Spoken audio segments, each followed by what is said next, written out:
Amigos de Biblia Libre, ¿cómo están? Mi nombre es Edgar Escobar. Bienvenidos a Biblia Libre Prédicas, el espacio que tenemos para compartir la palabra de Dios con nuestros amados hermanos en Cristo Jesús. Así que le pido el favor que comparta ahora mismo este video por todas sus redes sociales, por WhatsApp, por Facebook, por Instagram, por el grupo de las tías de WhatsApp, por el grupo de Facebook de Cristianismo no sé qué, por allá. Compártalo por todo lado porque vamos a profundizar, vamos a seguir en nuestro ciclo de ortodoxia cristiana, cómo se formuló, de dónde salió la ortodoxia cristiana, y vamos a seguir profundizando en temas bíblicos y también históricos. Para aquellos que les encanta conocer la historia, vamos a estar hablando sobre eso. Ahora, no hay una historia completamente, digamos, la historia o el estudio de la historia no es algo científico en el sentido de el método científico, en el sentido de una ciencia exacta, sino que es una ciencia social. La historia es una ciencia social. Por lo tanto, seguramente a usted le han contado otra historia o le han contado detalles diferentes a los que yo voy o he estado narrando aquí. Lo que yo he estado narrando aquí no es tampoco la historia oficial, ¿sí? Es una de las versiones de la historia la que me parece más plausible, no solo a mí, sino a muchos historiadores bíblicos e historiadores eclesiásticos. Así que no falta el saberlo todo, ¿sí? El que llega a decir, "Ay, te equivocas porque Claudio Josefo nunca comprobó la existencia de Cristo". Cosas así, negando varias posturas históricas, historicistas absolutamente diferentes. Entonces, primero lleguemos con un corazón dispuesto y con humildad a aprender, no tanto de la historia, aunque la historia nos sirve para aprender muchas cosas, pero más que todo a fijarnos en lo que la palabra de Dios enseña. Recuerden que al final de cuentas esto intenta ser una prédica, no una clase de historia. Así que lo más importante aquí no es la versión histórica que yo estoy manejando, sino la verdad bíblica que estoy enseñando o que quiero compartir con ustedes. Eso es lo que realmente importa, mis hermanos queridos. Así que bueno, en ese sentido vamos a prepararnos, vamos a disponernos, dispóngate mi hermano, vamos a disponernos a escuchar la palabra de Dios, a aprender de las escrituras y a ser edificados por las mismas. ¿Qué le parece si comenzamos en oración? Antes de comenzar el debate, porque hoy vamos a hablar cosas que van a entrar en debate. Pero comencemos en oración. Amado Señor, Rey de Reyes, Señor de Señores, eres digno de ser alabado, digno de ser glorificado. Toda gloria, honra y alabanza es para ti. Colocamos este sermón en tus manos y en tu presencia. Te pedimos que nos hables, te pedimos que nos enseñes, te pedimos que nos ilustres, que tu palabra llegue a lo más profundo de nuestro corazón y podamos entender las verdades bíblicas que tú quieres enseñarnos en el día de hoy. Habla a lo más profundo de nuestro corazón y enséñanos. Muéstranos, Señor, las verdades que tienes para tu pueblo y para tus hijos. Estamos, Señor, en tus manos y en tu presencia. Señor, quita de nosotros toda arrogancia, quita de nosotros toda vanidad, quita de nosotros, Señor, todo ese espíritu engreído que nos hace pensar que sabemos más que todo el mundo. Ayúdanos a ser humildes, a confrontar con argumentos y datos, pero sobre todo a extraer las verdades bíblicas fundamentales que en esta sesión queremos compartir. Eso es para nosotros lo más importante, poder compartir las verdades de la Escritura con nuestros amados hermanos en Cristo Jesús. Así que te pedimos, Señor, nos des luz a través de tu palabra y podamos compartir las verdades bíblicas en esta mañana.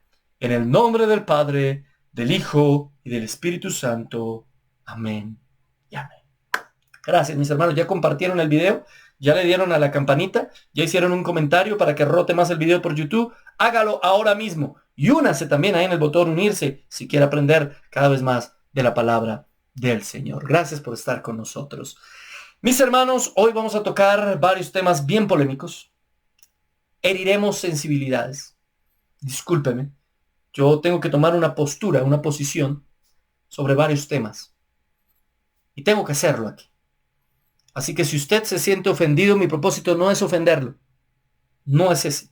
Es simplemente ir a la raíz de lo que la Escritura enseña y develar cómo algunas herejías están haciendo daño a la iglesia y a los cristianos y a las personas que quieren acercarse sinceramente y de corazón al Evangelio.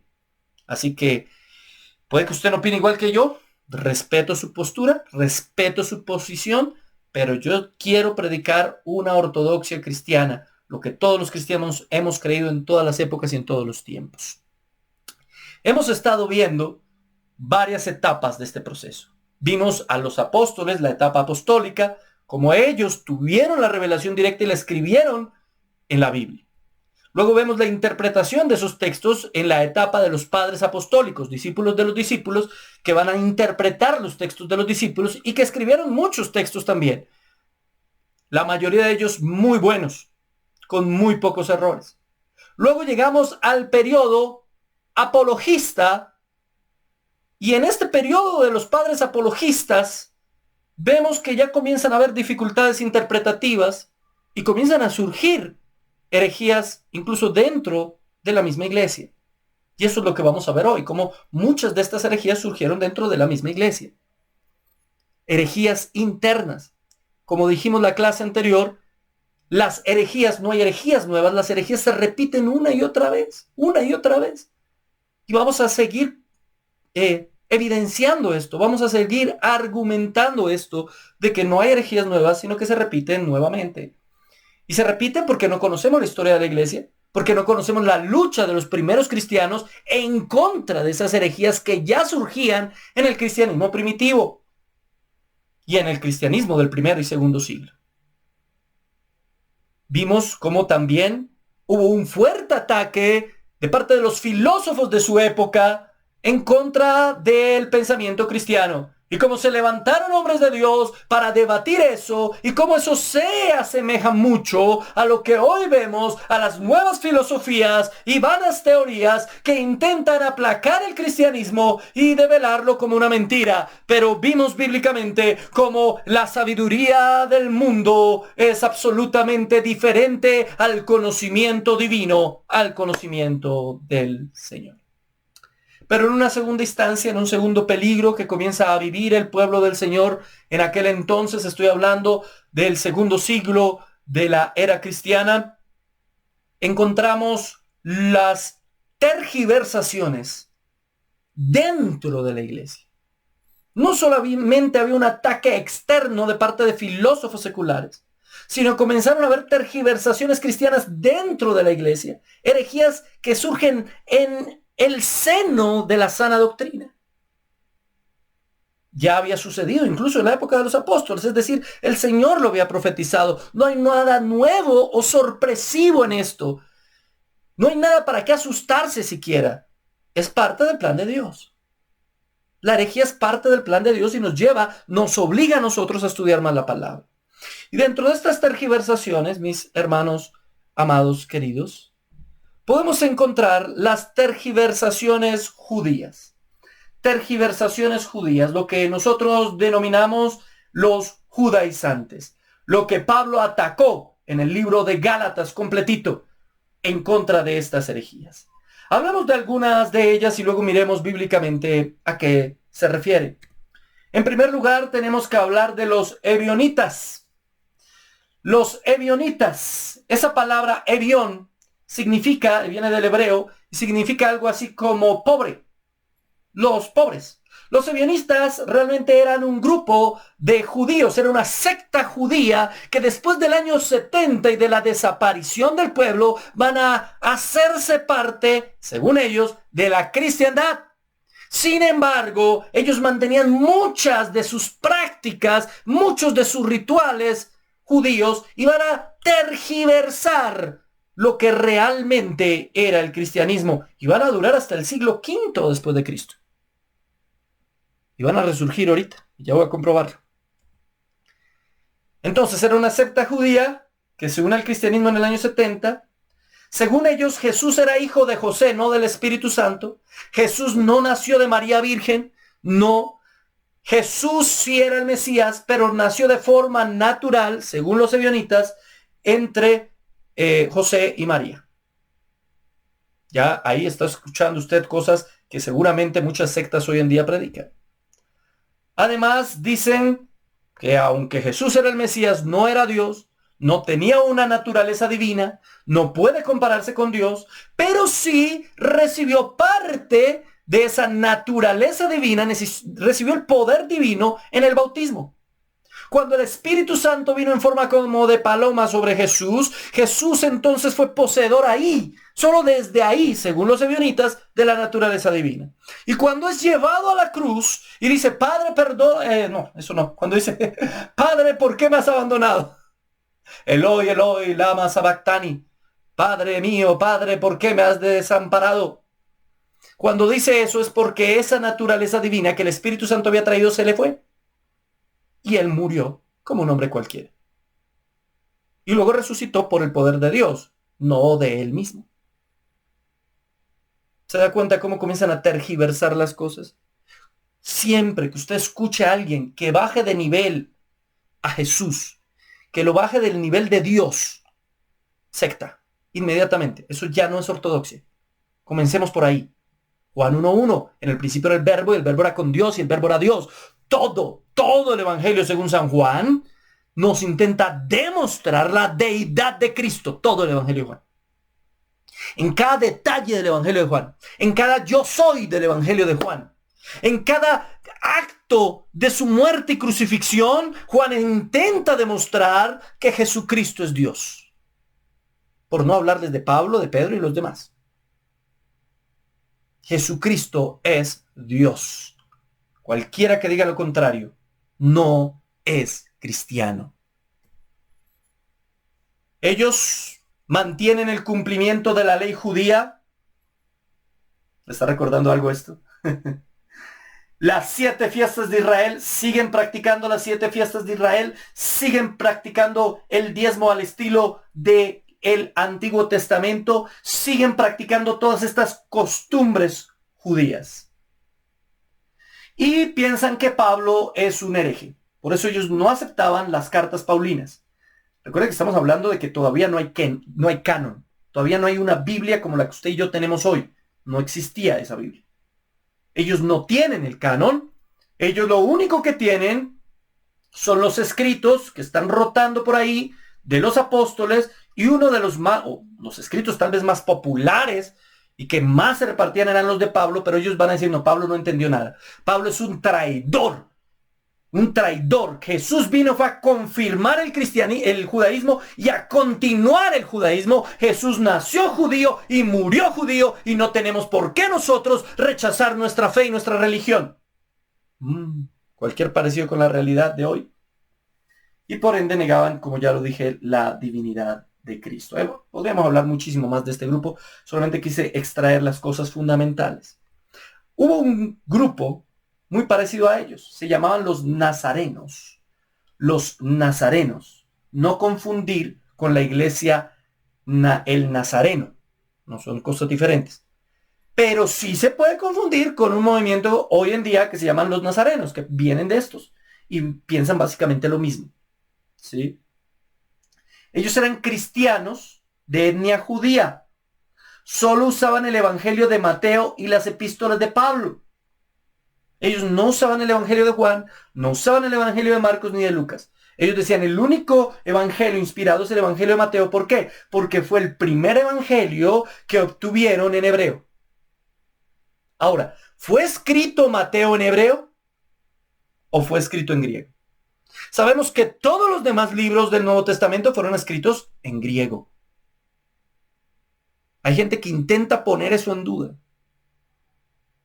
Pero la mayoría de los especialistas, historiadores y sobre todo filiólogos aseveran que evidentemente los escritos del Nuevo Testamento fueron escritos en griego.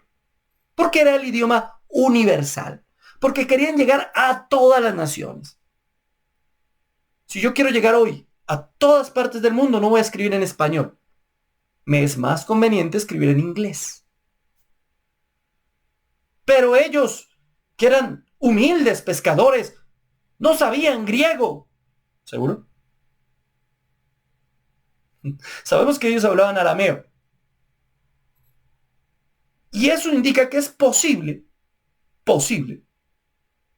que por ejemplo, Pedro o Mateo escribieran en arameo, que no es precisamente hebreo, aunque es muy similar. Es posible que Mateo haya sido escrito en hebreo, pero no tenemos ninguna evidencia de eso. Los textos que tenemos de Mateo en hebreo son posteriores a los textos en griego. Así que no tenemos la más mínima evidencia de que fue escrito en hebreo o incluso en arameo. No lo sabemos. Pero los textos más antiguos que tenemos de esos libros están en griego. ¿Pablo en qué escribió? En griego. Porque Pablo, como bien lo dice él mismo, era políglota. Hablaba varios idiomas, entre ellos el griego. Y no era para él nada difícil escribir en griego. Por eso Dios escoge a Pablo. Por eso Pablo es el apóstol de los gentiles. Porque tenía las capacidades para predicarles, las capacidades intelectuales que seguramente Pedro no tenía. Que incluso Juan no tenía. Pablo sí.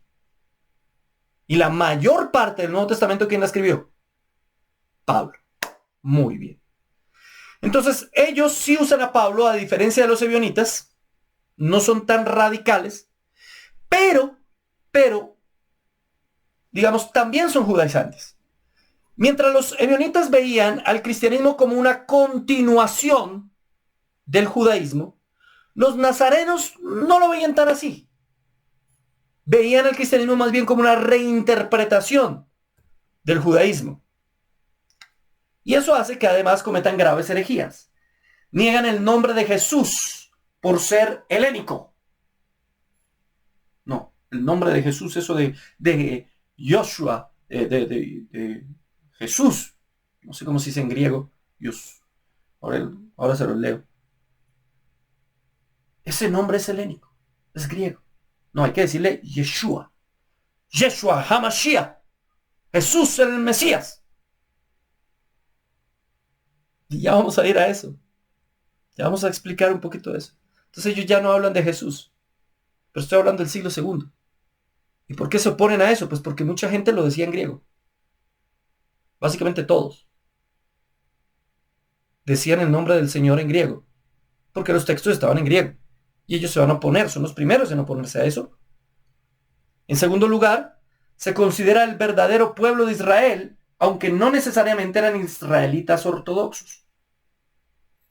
Ellos consideran que de alguna manera todos los escogidos son parte literal del pueblo de Israel.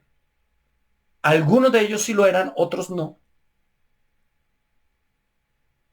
Como hoy, que muchos, como yo, mestizos, con herencia indígena, evidente, y algo europea, no muy evidente, se creen judíos, se creen hebreos, creen que son de la tribu perdida de Efraín, y le venden a usted ese cuentazo.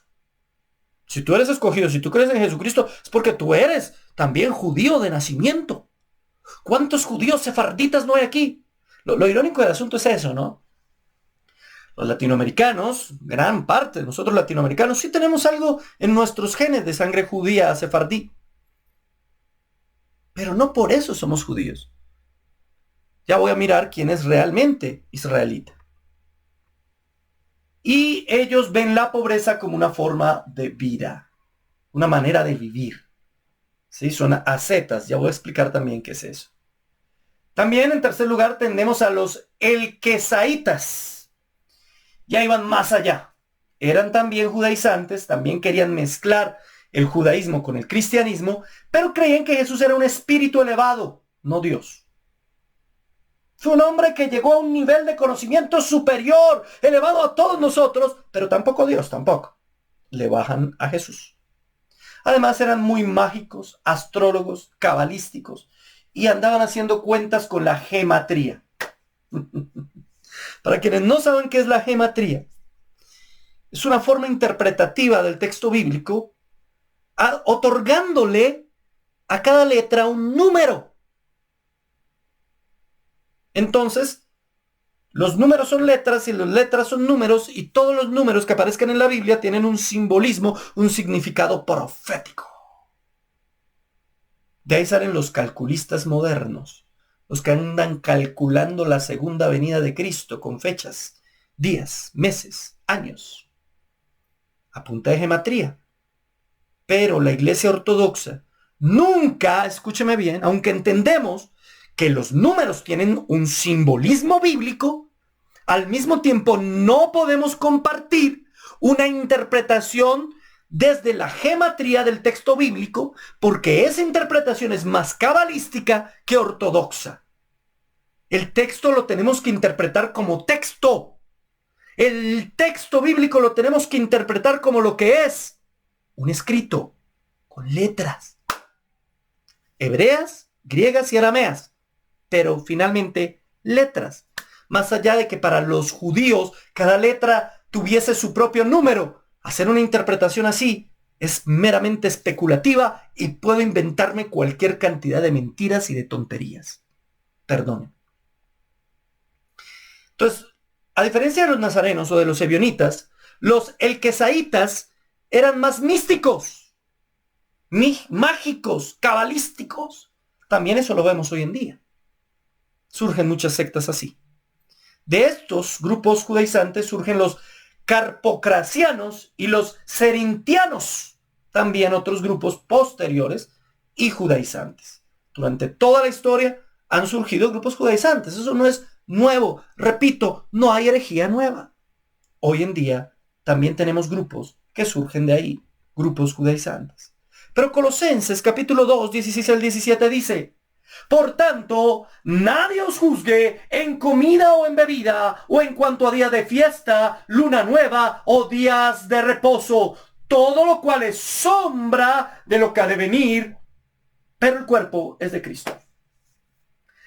Dicen los judaizantes modernos que Colosenses en estos versículos no se refiere a los días de reposo judíos, ni a las fiestas judías, ni a la luna nueva judía. No, se refiere a las fiestas de los gentiles, porque Pablo era un apóstol de los gentiles.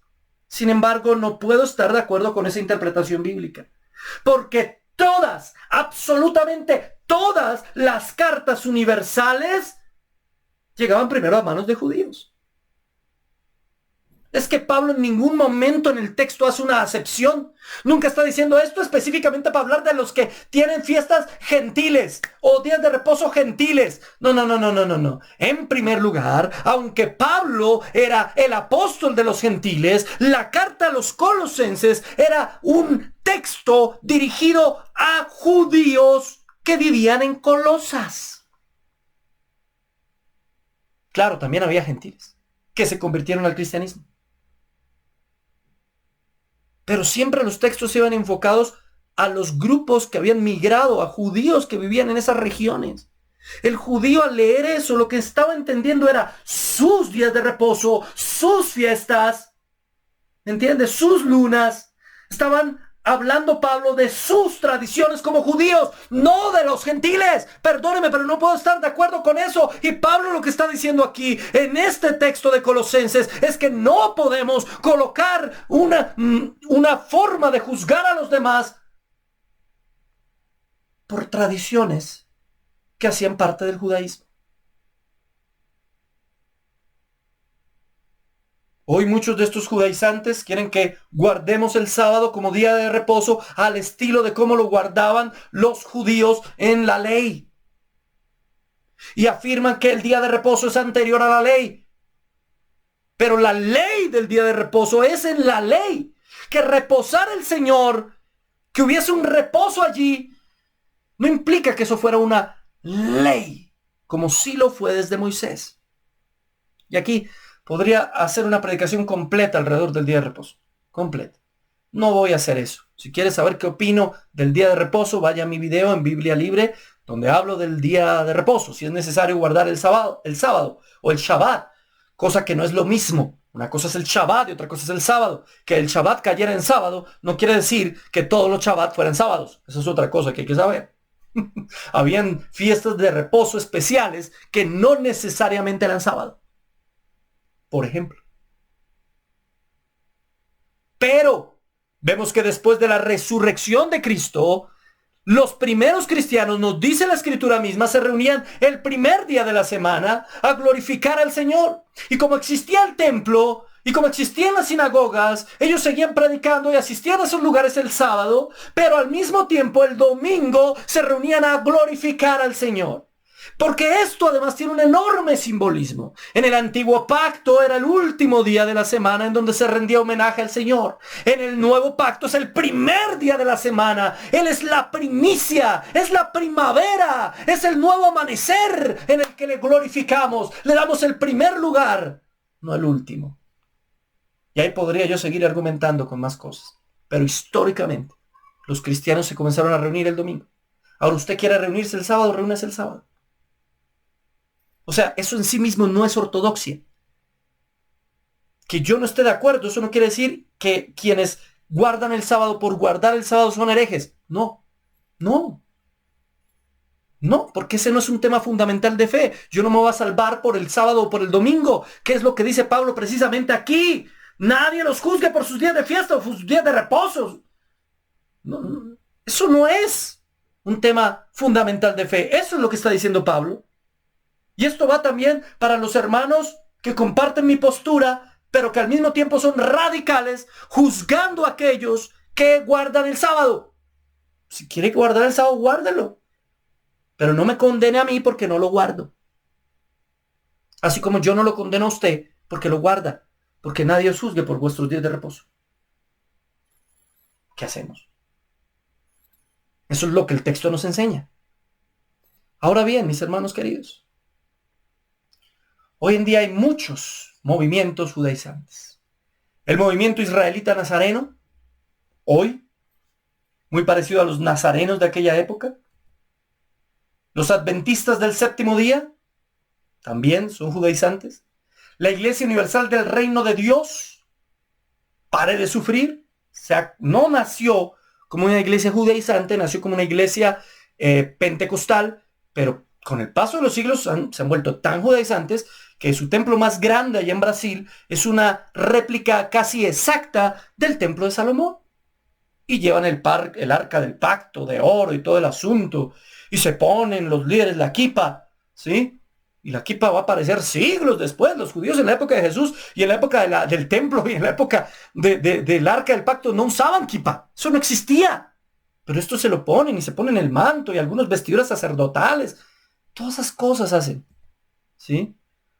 Movimiento Raíces Hebreas, que ahorita es muy popular y sale en Facebook en una y otro, y unos viejitos de barba blanca y otros muchachos más jóvenes también de barba, y Shalom, Jerusalem, ¿sí? Saba Beneja Dodai, Irish Mereja Chare, Adonai, Bana Beleja, Ishmereja Misha, y comienzan a hablarle a usted ahí en hebreo, y usted, ¡guau! ¿Sí? Porque cuando alguien en esto habla en hebreo, pega, impacta, ¡wow! Habla en hebreo, debe saber mucho, porque habla en hebreo. No se deje confundir, mi hermano. Todo esto es una consecuencia de una visión dicótoma entre Israel y la iglesia. Es ver dos pueblos en vez de un solo pueblo. Y poner al pueblo étnico de Israel por sobre el Israel espiritual, que es Cristo mismo y su iglesia. Ese es el problema. Cuando vemos dos pueblos y además uno superior al otro, estamos viendo nosotros dos realidades que inevitablemente nos llevan a judaizar. Porque si Israel es el pueblo escogido por Dios y nosotros como gentiles, ahí por puro mero chance alcanzamos a colgarnos de Israel, pues Israel, al ser la raíz fundamental, tiene todas las verdades. Lo que no entendemos es que el Israel étnico no era más que tipo y sombra del Israel real. ¿Quién es el verdadero hijo de Abraham? El que cree en Jesucristo. ¿Quién es el verdadero heredero de la promesa? El que cree en el Señor. Eso es lo que dice el libro de Romanos. Actualmente, ¿cómo vemos esos judaizantes? Hay diferentes. O sea, aquí solo nombré algunas, pero hay muchísimos. Hay unos que son judíos mesiánicos, que son diferentes, que ellos sí son judíos, ¿sí? Pero se convierten al cristianismo. Respetable. Pero hay otros que no son judíos y vuelven a la iglesia como si fueran judíos. Y usan el shofar allá, su cuerno. ¡Guau, guau, guau, guau! Ah, y eso tiene poderes espirituales. Usan danzas disquebreas. Y los ve usted con los mantos y ellos creen que hay movimientos proféticos en cada movimiento del pañuelo y que eso simboliza no sé qué y echa fuera espíritus. ¿Dónde dice eso el Nuevo Testamento? Es más, ¿dónde lo dice el Antiguo? Hay interpretaciones reforzadas, sacadas a las malas de los textos para justificar estas doctrinas que más parecen magia y brujería que doctrinas bíblicas. Ni siquiera, escúcheme bien, ni siquiera en la iglesia primitiva se usaban danzas judías. Nunca. No hay una sola referencia. Ellos solo danzaban en los matrimonios, en las fiestas, por allá. Pero, ¿en las reuniones? No. En las reuniones sí cantaban, ojo. Cantaban, adoraban, oraban, partían el pan. ¿Y qué más hacían? Estudiaban la palabra. Jamás usaron danzas. La danza en sí misma no es mala, pero llegar a decir que la danza que hacen en las iglesias con supuestos vestidos hebreos y mantos y antorchas y una cantidad de artilugios que ahora venden hasta y hacen seminarios de danza profética, una cantidad de cosas, eso es buscar más mercadeo, mercadotecnia. ¿Qué más podemos vender? Vendámosles estos trapitos y vendámosles que el pandero de Israel y vendámosles que no sé qué cosas. Es mercadotecnia. Nada tiene que ver con lo que se hacía en la iglesia primitiva. Tampoco voy a profundizar en este tema. Si quiere ver mi video sobre si las danzas son bíblicas o no en la iglesia, está ahí en Biblia Libre. No quiero profundizarlo. Pero es una muestra más de judaizantes que se infiltraron en la iglesia. El peor peligro que está viviendo la iglesia protestante hoy en día es la infiltración judaizante de los nuevos ebionitas, de los nuevos nazarenos, de estos nuevos movimientos. El vocabulario hebreo. Yeshua HaMashiach. Ham Israel, Ham Israel, Ham Israel, Ham. Y hablan todo en hebreo. ¿Por eso saben más?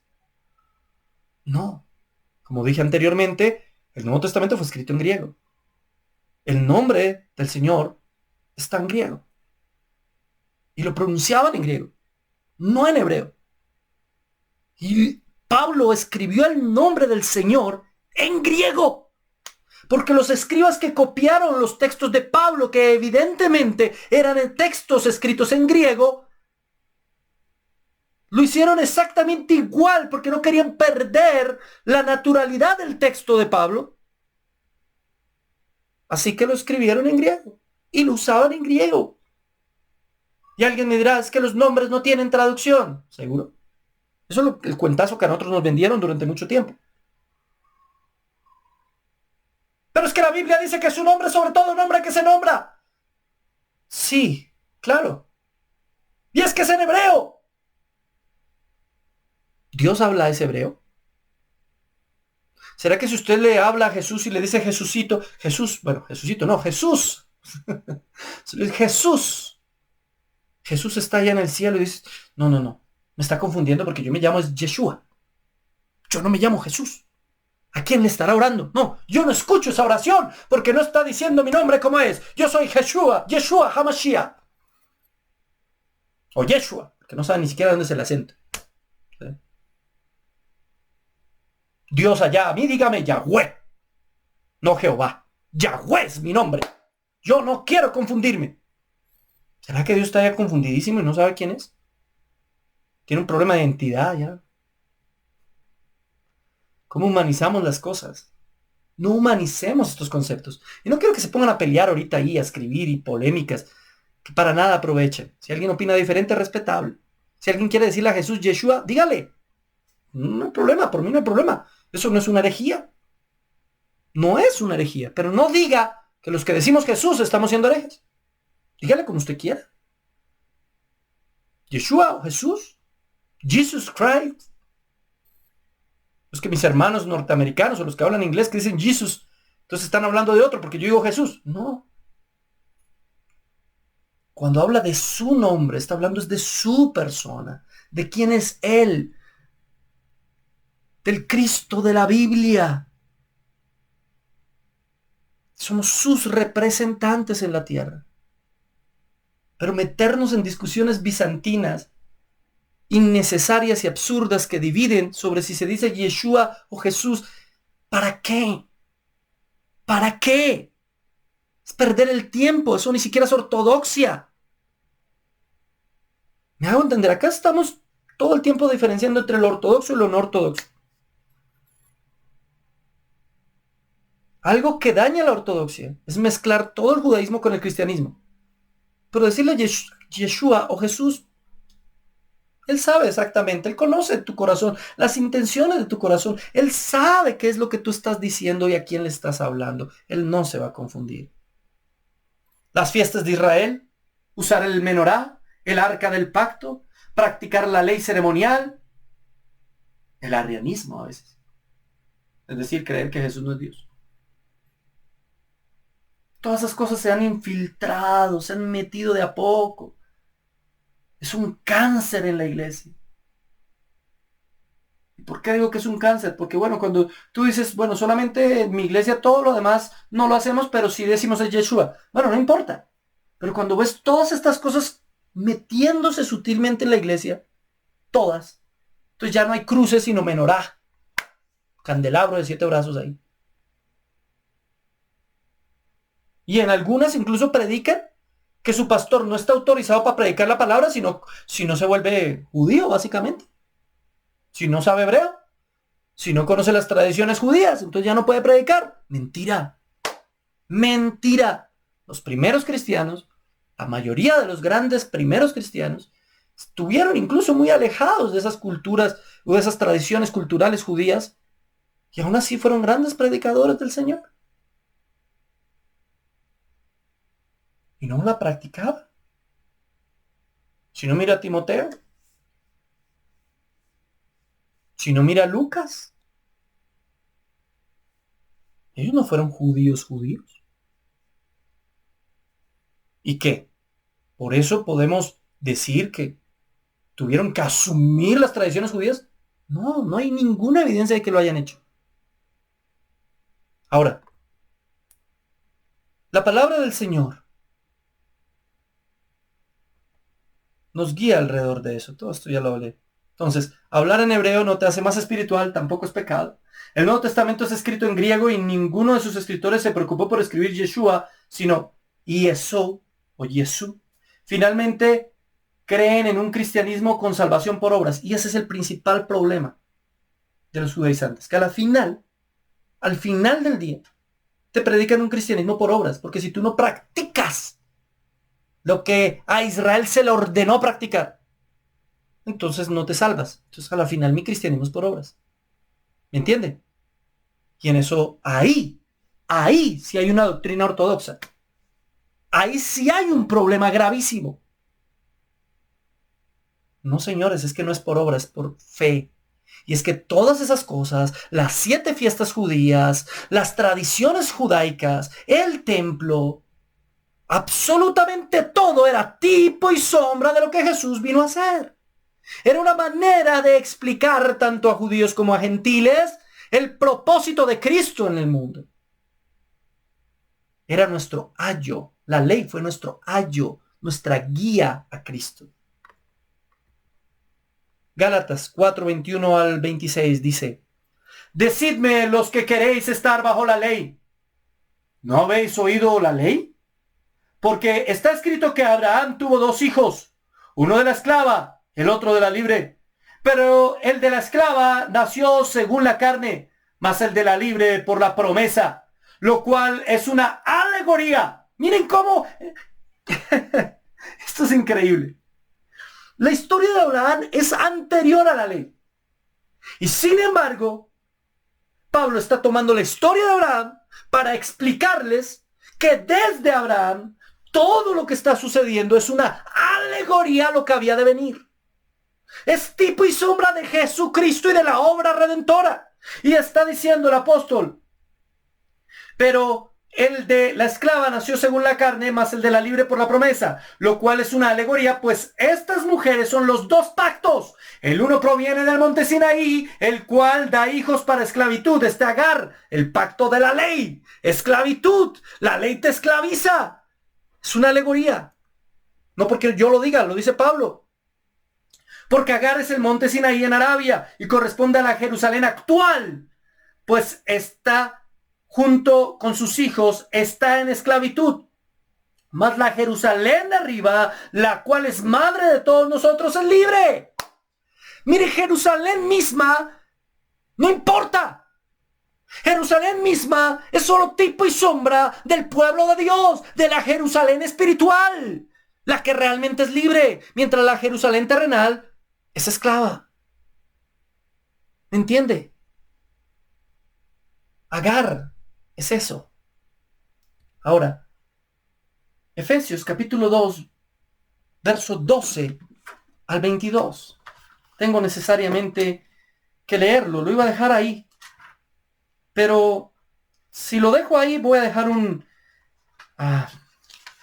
algo inconcluso. Y no quiero dejar nada inconcluso en esta mañana. Génesis, Éxodo, Levítico, Números, Efesios. No, ahí no es. Efesios, capítulo 2, verso 12. Mire lo que dice. Dice en Efesios 2:12. En aquel tiempo estabais sin Cristo, excluidos de la ciudadanía de Israel y extranjeros en cuanto a los pactos de la promesa, sin esperanza y sin Dios en el mundo. Pero ahora en Cristo Jesús, vosotros que en otro tiempo estabais lejos, habéis sido hechos cercanos por la sangre de Cristo, porque Él es nuestra paz, que de ambos pueblos hizo uno, derribando la pared intermedia de separación. De ambos pueblos hizo uno, de judíos y gentiles. Escogió a Israel para ser tipo y sombra, pero había escogido ya a personas, gentes de toda lengua, tribu y nación. Todos en igualdad de condición. No que Israel sea más que los gentiles. Aboliendo, escuche esto, en su carne la enemistad, la ley de los mandamientos expresados en ordenanzas, para crear en sí mismos de los dos un solo y nuevo hombre, haciendo la paz. Solo y nuevo. Solo y nuevo. Y mediante la cruz reconciliar con Dios a ambos en un solo cuerpo, matando en ella la enemistad. Ya no hay enemistad. Ya no podemos hablar de dos pueblos. Ya no podemos hablar de el Israel y los gentiles, o los judíos y los gentiles. Ahora hablamos de Israel. ¿Y qué es Israel? Todos los que creemos en Cristo, seamos judíos o gentiles. ¿Me hago entender? De los dos pueblos hizo uno. Esa es la doctrina bíblica. No que los gentiles tengamos que ser judíos o judaizarnos o convertirnos a ellos. No. O que los judíos tengan que perder sus expresiones culturales o históricas. No. Sino que todo se centra en Cristo. En lo que Cristo cumplió. Él cumplió toda la ley, dice la Escritura. La hizo efectiva. La llevó a la realidad. Ay, Dios, terminemos hoy con una segunda tergiversación, o más bien la tercera tergiversación, la tergiversación gentil o el gnosticismo.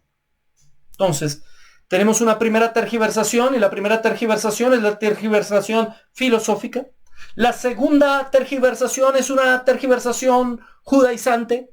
Y la tercera tergiversación que van a enfrentar los primeros cristianos es la tergiversación gnóstica, el gnosticismo. Colosenses 2:18 dice: nadie os prive de vuestro premio, afectando humildad y culto a los ángeles, entremetiéndose en lo que no ha visto, vanamente hinchado por su propia mente carnal. Pablo está haciendo en Colosenses también un ataque a personas que van a creer tener más conocimiento que los demás. La palabra gnosticismo nos habla de conocimiento. Los gnósticos venían desde la época del cristianismo original. Compartieron en cierta manera una especie de gnosticismo, de proto-gnosticismo. Compartió el escenario con el cristianismo y ya intentaba mezclarse con el primer cristianismo.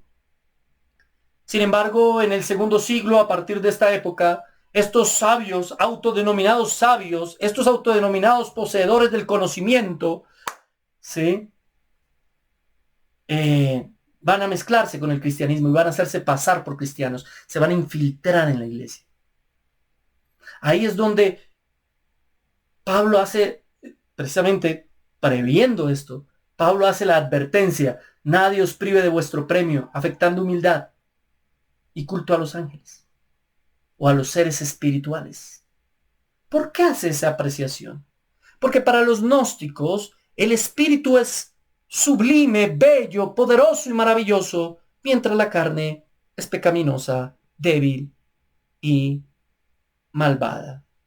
Cuando surgen los gnósticos, que heredan ese pensamiento filosófico de Platón, llevándolo al extremo, porque Platón ya había dicho, ya había hablado entre una dicotomía, la dicotomía entre el cuerpo y el espíritu. Lo espiritual es bueno, lo corporal es malo, lo corporal no tiene redención alguna, lo único que puede ser redimido es lo espiritual. Tomando esa idea básica platónica, los gnósticos la llevan al extremo y se meten y se infiltran en la iglesia, predicando cosas como que Jesucristo nunca vino en carne. No era posible porque la carne es mala, débil, pecaminosa, sucia y del diablo. Y esto va a ser un problema tremendo. Por eso los primeros o los padres apologistas se vieron en la necesidad de combatir esta herejía. La naturaleza de Cristo, según ellos, el carácter natural o racional del cristianismo y el énfasis doctrinal son las tres cosas con las que ellos van a atacar a los gnósticos. Ahora, los gnósticos eran docetas, docetismo. ¿Qué es el docetismo? Definámoslo. Es una doctrina de los primeros siglos cristianos, común a ciertos gnósticos y maniqueos, después hablamos de los maniqueos, hoy no nos compliquemos, según la cual el cuerpo humano de Cristo no era real, sino era una apariencia, o era una ilusión. Era un holograma el cuerpo de Cristo. No era el cuerpo real, era un holograma raro. Según ellos, Cristo nunca vino realmente en carne. Y ya lo habían predicado desde la época de los apóstoles. Por eso el apóstol Juan, en la segunda carta de Juan, en el versículo 7, dice: porque muchos engañadores han salido por el mundo que no confiesan que Jesucristo ha venido en carne. Quien esto hace es engañador y anticristo. Cuidado, esto sí es ortodoxia. Jesucristo fue completamente hombre y completamente Dios. Argumentamos hace unos minutos cómo Jesucristo era absolutamente Dios. Su divinidad es incuestionable. Juan argumenta su divinidad, pero aquí Juan comienza a argumentarnos su humanidad. Juan comienza a argumentarnos que definitivamente Jesucristo fue un hombre, vino en carne. Y cualquiera que diga otra cosa es un anticristo. A ese nivel lo pone Juan. Jesucristo fue completamente Dios y fue completamente hombre. 100% Dios y 100% hombre. Eso no tiene lógica humana alguna. Lo sé. Sé que eso no tiene lógica humana alguna, porque dentro de la lógica humana nada puede ser 100% una cosa y 100% otra. No nos alcanza nuestra capacidad intelectiva para entender esa verdad. Sin embargo, es una verdad innegable de las Escrituras, lo que se conoce como la unión hipostática. Cristo fue totalmente Dios y es totalmente Dios y es totalmente hombre. ¿Cuando resucitó dejó de ser hombre? No. Tiene un cuerpo glorificado, pero sigue siendo hombre. Sigue siendo 100% hombre, con un cuerpo glorioso, sin pecado, como el cuerpo que recibiremos algún día cuando Él regrese y nos levante de la tumba a encontrarnos con Él en las nubes. Así será este cuerpo, glorificado. Pero seguiremos siendo seres humanos. Y es que esa dicotomía que ven los gnósticos en separar el cuerpo del espíritu no es bíblica. No cabe dentro de la idea judía. No cabe dentro del pensamiento de ellos. En primera de Juan capítulo 1, verso 1 dice Juan: lo que era desde el principio, lo que hemos oído, lo que hemos visto con nuestros ojos, lo que hemos contemplado y palparon nuestras manos tocante al verbo de vida. Fíjese cómo en este texto nuevamente el apóstol Juan, el mismo que argumenta todo el tiempo en el Evangelio que Jesucristo es Dios, aquí nos dice: yo lo vi con mis ojos, yo lo toqué con mis manos, Él fue un ser real. Ustedes no pueden decirme que es un mito. Y esto también va para los teólogos liberales que dicen que la figura de Jesús es un mito que Dios permitió que se creara con el fin de enseñar unas verdades místicas, pero no es cierto. Juan afirma: es que yo lo vi, yo lo toqué, yo lo escuché, yo estuve con Él, yo viví con Él, compartimos juntos, comimos juntos. Nadie puede decir que Jesucristo no existió. Los más grandes eruditos historicistas hoy en día, historiadores más bien, tienen que afirmar la existencia innegable de Jesucristo como personaje histórico. Cualquiera que le diga a usted que Jesucristo es solo Dios y no es hombre, peca. Y eso es herejía. Cualquiera que le diga a usted que Jesucristo es solo un hombre pero no es Dios, también peca. Y eso es una herejía. Ambas cosas hoy en día, tristemente, son predicadas en muchas iglesias. Pero la verdad ortodoxa es que Jesucristo es Dios y es hombre. Primera de Juan 4:3. Y todo espíritu que no confiesa que Jesucristo ha venido en carne no es de Dios. Y este es el espíritu del anticristo, el cual vosotros habéis oído que viene y que ahora ya está en el mundo. El ya y el todavía no, del cual hablamos cuando hablamos de escatología. El espíritu del anticristo está desde el momento en el que los apóstoles estaban escribiendo la Biblia. Ya había un espíritu del anticristo, personas anticristianas que qué es lo que los delimita, qué es lo que muestra que definitivamente no son hijos del Señor, porque ellos están diciendo que Jesucristo no venía en carne. Todo aquel que diga eso. Pero aquí nos dice algo más. Nos dice que vendrá. Una de las cosas que seguramente el personaje como tal del anticristo, que no ha visto mi prédica sobre el anticristo, invito a que la vea para que entienda cómo es que nosotros entendemos esta figura bíblica. Yo creo que será un personaje como tal, pero ese personaje, una de las partes de su discurso será afirmar que Jesús no fue histórico, que Jesús no existió, que Jesús es un mito, que Jesús es un cuento para dormir a los niños o para asustar a los malvados. Eso se está fraguando ya. Eso viene muchos años, como lo vimos la clase pasada. Vienen organizando, argumentando y buscando cómo sostener esa mentira, esa herejía. Esa será la herejía del anticristo. Bien. Entonces les hablaba yo de que todo eso no lo enseñan los gnósticos. Esa dicotomía. Ahora hay dos formas de ver la dicotomía, una forma negativa y una positiva. La dicotomía positiva es creer que, por ejemplo, el hombre tiene una parte espiritual y una parte física. La dicotomía negativa ve la parte espiritual como buena y la parte física como mala. Para el judío, en su mentalidad, en su cosmovisión, no había una separación entre lo físico y lo espiritual. No había esa completa separación. ¿Usted no se ha puesto a pensar por qué después, en la eternidad, cuando estemos con Cristo, tendremos también cuerpos? Porque es que Dios lo planeó así. Dios nos planeó como seres corporales. La parte física no puede ser completamente desprendida de la parte espiritual. Somos un todo.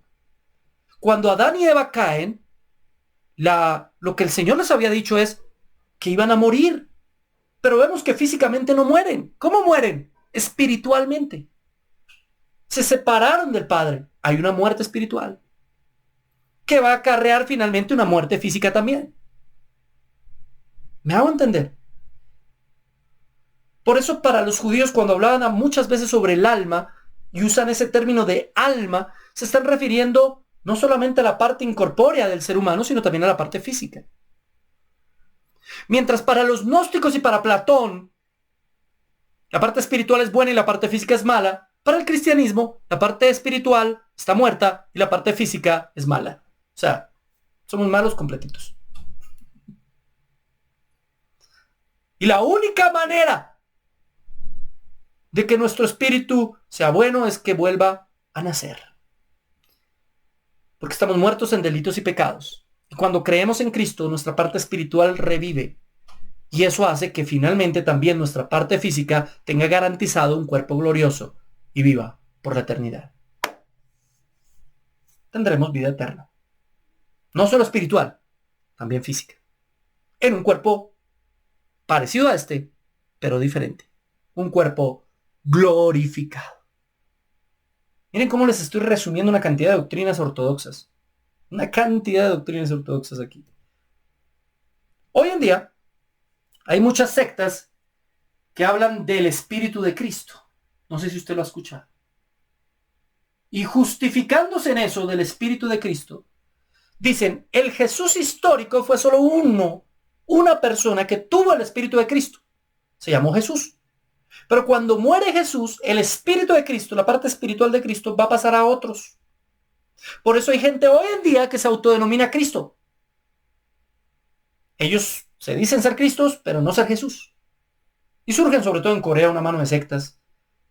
Hombres y mujeres se autodenominan Cristo porque dicen tener el Espíritu de Cristo, aunque no son Jesús. Y separan a Cristo de Jesús. Jesús como la parte física, Cristo como la parte espiritual.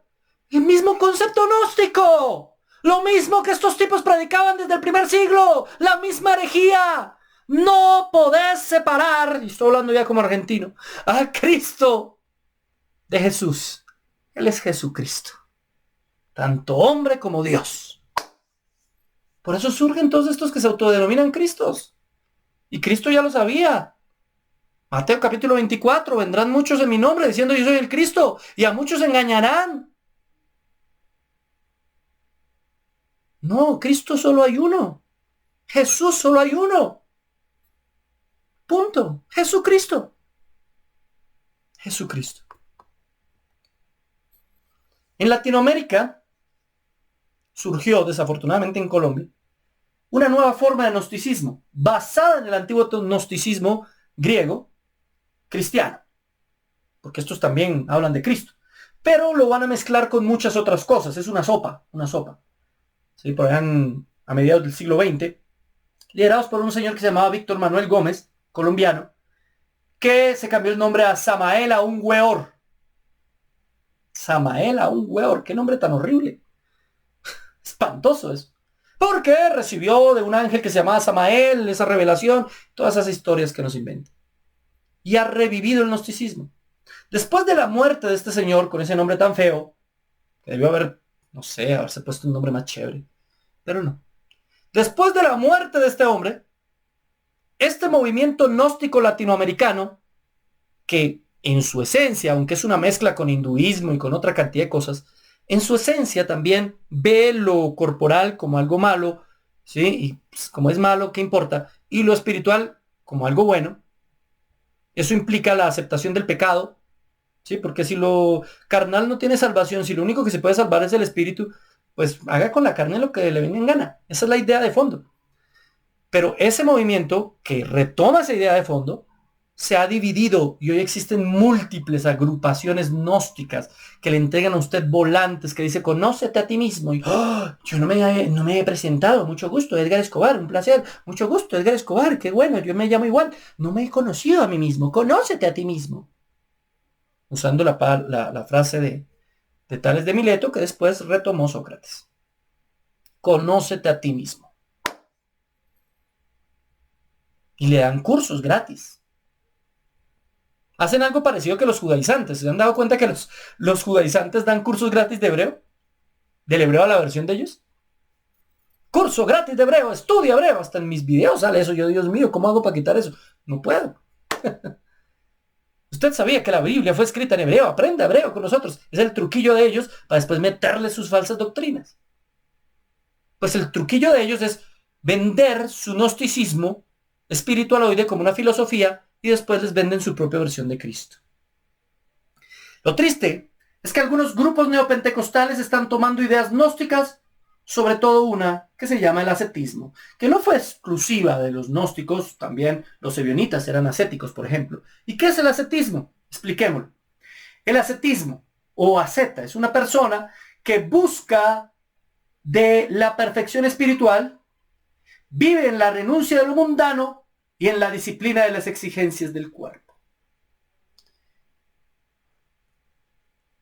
Una persona ascética es una persona que, como ve el cuerpo como algo que le impide que su espíritu crezca, entonces atormenta su cuerpo para que su espíritu llegue al conocimiento y la iluminación. Eso es ascetismo. ¿Cómo lo vemos en el cristianismo? Faldas largas hasta el tobillo. Renuncia a cualquier tipo de entretenimiento, no veas Netflix. Eso es del diablo porque hay muchas películas del diablo. No salgas a los parques de diversiones. No vayas a la playa porque te tienes que poner un vestido de baño y te ven en tu indecencia. Sí. Ayuna. Que tu carne sufra, para que tu espíritu crezca. Y no es que esté en contra del ayuno. Tengo una predicación sobre el ayuno donde explico el verdadero sentido del ayuno. Vaya y véala. O el video de Biblia Libre sobre el ayuno. No estoy en contra del ayuno. Estoy en contra de un ayuno ascético. El hecho de ver el ayuno como una manera de torturar la carne para hacer crecer el espíritu. Los romanistas son muy ascéticos. En Semana Santa, ahorita, lo que ellos denominan Semana Santa, se latigan, salen en Corea y se latigan. Y, ay, sí, estoy sufriendo como Jesús, como si a Jesús lo hubieran latigado con una correíta. No, ojalá. No fue con una correíta, Señor. Y se crucifican por allá, ay, para sufrir lo mismo que el Señor sufrió. Ni parecido. Ni parecido. Eso es ser ascético. Pensar que por hacer sufrir la carne tengo algún beneficio espiritual. Abstenerme de toda diversión, de todo placer, de todo lo que pueda disfrutar físicamente, del ejercicio incluso, que por hacer crecer el espíritu. Mentiras. Falsas enseñanzas. El cristianismo no es ascético. No lo es. El cristianismo no ve al cuerpo como algo que no tenga una redención. Al contrario, Él vino a redimirnos por completo. Todo nuestro ser. No solo nuestra alma, también nuestro cuerpo vino a ser redimido. También nuestro cuerpo vino a ser salvado. Y también estamos transformando nuestro cuerpo. Es más, la Biblia dice en 1 Corintios capítulo 6 versículo 19: ¿o ignoráis que vuestro cuerpo es templo del Espíritu Santo, el cual está en vosotros, el cual tenéis de Dios, y que no sois vuestros? Pablo está en 1 Corintios haciendo un símil entre el cuerpo y el templo. Está diciendo: el Espíritu de Dios mora en vuestros cuerpos. Aunque tu cuerpo no sea absolutamente redimido, aunque tu cuerpo aún no sea un cuerpo glorioso, aún así tu cuerpo es templo del Espíritu Santo y debes respetarlo y cuidarlo. No torturarlo y tampoco llevarlo al pecado. Porque por ciertos movimientos gnósticos o de un protonosticismo en Corinto, estos personajes pensaban que podían hacer con su cuerpo lo que quisieran, que lo importante era su alma. ¿Y cuántas iglesias neocarismáticas hoy predican absolutamente igual? Lo mismo. Recuerdo tanto pasar hace unos años por una librería cristiana cuando existía y ver una librería de una iglesia carismática acá en Bogotá y ver cómo la vendedora de la librería cristiana estaba en la puerta de la librería con un cigarrillo fumando. ¿Por qué? Porque la idea de ellos es, bueno, el cuerpo es lo de menos. La misma idea de los corintios. que Pablo va a tener que combatir y decirles es que su cuerpo ahora es templo del Espíritu Santo. Cuídenlo, guárdenlo del pecado. El Señor vino a redimir también su cuerpo. Algún día será perfeccionado. Por ahora es menester nuestro cuidar nuestro cuerpo, tratarlo bien y glorificar a Cristo en santidad física. Eso es lo que nos predica Pablo. Miremos que en el griego hay una diferencia entre lo que es carne. Hay dos términos para carne. Un término es soma, que habla sobre este cuerpo físico. A ese término es el que aparece en 1 Corintios 6:19. Vuestro cuerpo, vuestro soma. A veces se usa intercambiablemente los dos términos en el griego. Pero sarx también es carne. Y sarx se usa más para referirse a la naturaleza pecaminosa. No siempre cuando la Biblia habla de carne o cuando habla de cuerpo se está refiriendo a algo malo. No siempre. A veces sí. Pero cuando se refiere a la naturaleza pecaminosa. Y la naturaleza pecaminosa que está en nuestro cuerpo está en todo nuestro ser también. En todo lo que somos. Para terminar, mis hermanos. Dejémoslo ahí. Para terminar. Hoy en día, en nuestras congregaciones, estamos viendo estos dos movimientos infiltrarse. Estas dos herejías, tanto la herejía judaizante como la herejía gnóstica, que tienen incluso entre ellas cosas en común. Las vemos infiltrarse todos los días. Y muchos que se autodenominan cristianos lo creen como si fueran verdades absolutas. Quiero darles este mensaje. No coman entero. No coman entero. No crean a cualquier cosa que les dicen. Porque lo dijo el profeta fulanito o el pastor sultanito o el gran líder. Es que él es un doctor en la palabra. Él es un doctor en las escrituras. Si eso hubiese sido un criterio de evaluación en la época de la Reforma Protestante, no hubiera habido reforma. Martín Lutero no era ningún doctor, era un monje que estudió tanto que pudo llegar a un nivel de profesor universitario, pero que no estaba comparado con Cayetano o con el Papa. Su nivel de educación, de formación no se comparaba a la de ellos, pero su verdad era superior a la de ellos porque él se basaba en las escrituras y ellos no. No coma cuento que alguien dice que es doctor o que es pastor o que es apóstol o que es fulanito, sultanito. Se supone que nosotros a partir de la Reforma Protestante entendemos un principio fundamental bíblico y es el principio del sacerdocio universal de los creyentes. Todos estamos en igualdad de condiciones ante el Señor porque todos dependemos desde la palabra de Dios. Si entendiéramos eso, no comeríamos cuento tan fácil y herejías como el gnosticismo o la herejía judaizante no entrarían tan fácil en nuestras iglesias. Uno ya no sabe hoy en día qué es una iglesia cristiana realmente. Menos que es una iglesia protestante. Se perdió el sentido absoluto. Usted ya no sabe si está en una iglesia cristiana o está en una sinagoga. ¿Qué es esto? Usted ya no sabe si está en una iglesia cristiana o en un grupo de motivación, donde le hablan solo del conocimiento, del campeón en ti, de las energías y del chakra. ¿Qué es esto? Por intentar buscar algo nuevo, se están perdiendo de la maravillosa esencia del cristianismo que nos redime del pecado, que nos hace seres nuevos y más como Cristo. Nunca permita que nadie rebaje a Cristo. Nunca permita que alguien lo vea como algo menos que Dios. Él es Dios. Nunca permita que alguien niegue su humanidad. Él fue hombre y es hombre. No coma entero a estas herejías. Vamos a orar, mis hermanos queridos. Amado Señor, te damos gracias por este tiempo en el que hemos podido estudiar estas herejías que durante el segundo siglo, parte del primero también incluso, estuvieron, Señor, atacando a la iglesia y que hoy en día siguen haciéndolo. Permite que nuestras congregaciones no sean infiltradas por estas mentiras. Permítenos, Señor, alejarnos de todas esas cosas, Señor, que nos impiden el verdadero conocimiento de la gloria de tu gracia. Ayúdanos, Señor, a entender la diferencia que existe entre estas falsas enseñanzas y lo que es la ortodoxia cristiana, lo que todos hemos creído en todo tiempo y en todo lugar. Ayúdanos a aferrarnos, Señor, a las verdades bíblicas y a negar completamente, Señor, estas mentiras que nos agobian. Mira a los hermanos que aún dudan y aún tienen convicciones diversas. Ayúdanos a ser pacientes con aquellos que aunque no crean igual que nosotros, por lo menos en lo esencial sí comparten las verdades bíblicas.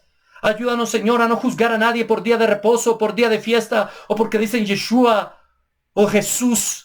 Ayúdanos a ser sabios y prudentes y no a andar en debates absurdos por cosas que no son de fondo, pero sí defender lo que es de fondo. Porque prefiero causar división por las verdades fundamentales que causar unidad en medio de mentiras y en medio de cosas antibíblicas que perjudican la salvación y la santificación del creyente.